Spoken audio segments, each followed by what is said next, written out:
Judges chapter 18. Now in those days Israel had no king, and the tribe of Dan was trying to find a place where they could settle, for they had not yet moved into the land assigned to them when the land was divided among the tribes of Israel. So the men of Dan chose from their clans 5 capable warriors from the towns of Zorah and Eshtaol to scout out a land for them to settle in. When these warriors arrived in the hill country of Ephraim, they came to Micah's house and spent the night there. While at Micah's house, they recognised the young Levite's accent, so they went over and asked him, "Who brought you here? And what are you doing in this place? Why are you here?" He told them about his agreement with Micah and that he had been hired as Micah's personal priest. Then they asked, "Ask God whether or not our journey will be successful." "Go in peace," the priest replied, "for the Lord is watching over your journey." So the 5 men went on to the town of Laish, where they noticed the people living carefree lives. Like the Sidonians, they were peaceful and secure. The people were also wealthy because the land was very fertile, and they lived a great distance from Sidon and had no allies nearby.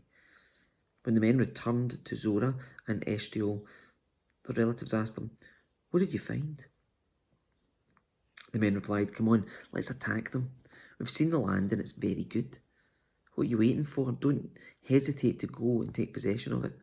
When you get there, you'll find the people living carefree lives.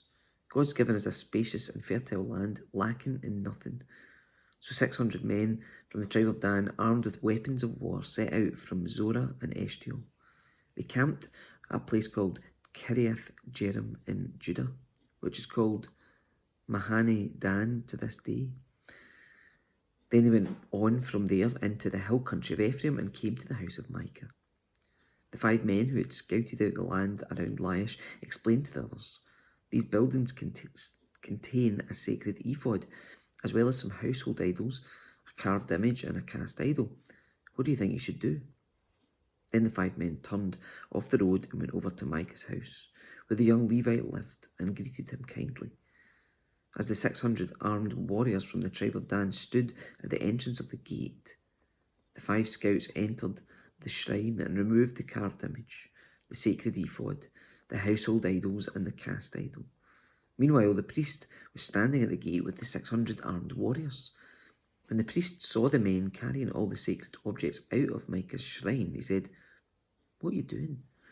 "Be quiet and come with us," he said. "Be a father and priest to all of us. Isn't it better to be a priest for an entire tribe and clan of Israel than for the household of just one man?" The young priest was quite happy to go with them, so he took along the sacred ephod, the household idols, and the carved image. They turned and started on their way again, placing their children, livestock, and possessions in front of them. When the people from the tribe of Dan were quite a distance from Micah's house, the people who lived near Micah came chasing after them. They were shouting as they caught up with them. The men of Dan turned around and said to Micah, "What's the matter? Why have you called these men together and chased after us like this?" "What do you mean, what's the matter?" Micah replied. "You've taken away all the gods I've made and my priest, and I have nothing left." The men of Dan said, "Watch what you say. There's some short-tempered men around here who might get angry and kill you and your family." So the men of Dan continued on their way. When Micah saw that there were too many of them for him to attack, he turned around and went home. Then, with Micah's idols and his priest, the men of Dan came to the town of Laish, whose people were peaceful and secure. They attacked with swords and burned the town to the ground. There was no one to rescue the people, for they lived a great distance from Sidon and had no allies nearby. This happened in the valley near Beth Rehob. Then the people of the tribe of Dan rebuilt the town and lived there. They renamed the town Dan after their ancestor, Israel's son, but it had originally been called Laish.